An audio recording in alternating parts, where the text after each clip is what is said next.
80s Heat podcast co-host Marky and myself were the recent victims of a vicious, unwarranted verbal assault on our character in the most recent 80s Heat emergency podcast episode. And who did this assault come from but none other than the co-host Luke from the UK.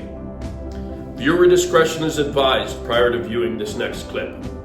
We've got a few things to discuss in this emergency 80s Heat. Obviously, we don't have Marky and Jake here. You'll notice that's the big difference.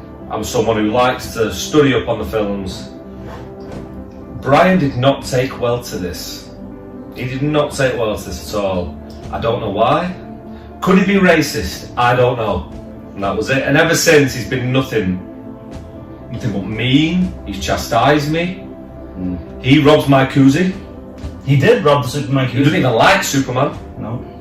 Yeah. And he drinks his little shitty beers. If you just lean forward for a minute. The size of these. This is a beer. And I applauded you, Jake, in the last video for at least drinking Blue Moon, which is semi-manly. Can we genderise things in this podcast? Of course we can. It's 80s Heat. Of course we can. For being semi-manly. None of that fruity shite.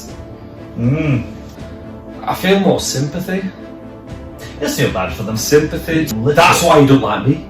Maybe. Too perfect. Yeah. There you go. Jake's insecurities. Yeah. You're jealous of me, Jake. Yeah. You heard this here first. How does one respond to such outrageous allegations? Do not fear, 80s Heat podcast followers, all 24 of you. Marky and I will rise to the occasion, and we will provide a rebuttal to these attacks on our character. We will not stand for this. Next podcast episode, Luke, we're going to hit you with the razzle-dazzle, brother. I hope you're ready. Stay tuned.